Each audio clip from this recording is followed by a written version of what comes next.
Friends, காலையில் எந்திரிச்சதுமே நல்லா சூடாக ஸ்ட்ராங்காக ஓட்டாமல் டீ குடித்தாதாங்க அன்றைக்கி நாளே போன மாதிரி இருக்கும். யாருக்கெல்லாம் அந்த பழக்கம் இருக்குது அப்படின்னு சொல்லுங்கள். நான் பார்த்தீங்கன்னா நல்லா சூடாக ஓட்டாமல் டீ குடிச்சிட்டு சமையலுக்கான வேலையை எல்லாமே ஸ்டார்ட் பண்ணிட்டேங்க. வாங்க என்னெல்லாம் பண்ணியிருக்கேன்னு சொல்லி பார்க்கலாம். சாப்பாட்டுக்கு அரிசி ஊற வச்சுட்டேன். ரசத்துக்கு வந்து புளியும் ஊற வச்சுருக்கேங்க. ரசத்துக்காக தக்காளி வந்து வேக போட்டிருக்கேன்.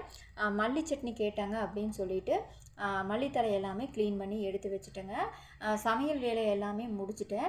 இன்றைக்கி வந்து சிம்பிளான சமையல் தாங்க. ஏன்னு பார்த்தீங்கன்னா நேற்று வந்து நான்வெஜ் செஞ்சோம். அடுத்த நாள் எப்பவுமே சிம்பிளான சமையல் தாங்க செய்வோம். நல்லா சுட சுட சாப்பாடு, அதுக்கப்புறம் மல்லி சட்னி, உருளைக்கிழங்கு வறுவல், தக்காளி ரசம். இன்றைக்கி இவ்வளோ தாங்க சாப்பாடு. என்னோடய பசங்க சாப்பிட்டு ஸ்கூலுக்கும் எடுத்துகிட்டு போயிட்டாங்க. ஈவினிங் வந்து இது தாங்க சாப்பிட்ற கேட்பாங்க. ஏன்னு பார்த்தீங்கன்னா மல்லி சட்னியும் உருளைக்கிழங்கு வறுவலும் சூப்பராக இருக்குங்க. ஒரு டைம் நீங்களும் ட்ரை பண்ணி பாருங்கள். நான் காலையில் சாப்பாடு செஞ்சேன் அப்படின்னா மதியானம் அதுவே சாப்பிட்டுக்குவோம். ஏன்னு பார்த்தீங்கன்னா தோட்டத்தில் வேலை செய்யறதுக்கு டிஃபன் சாப்பிட்டா வந்து வேலை செய்ய முடியாதுங்க.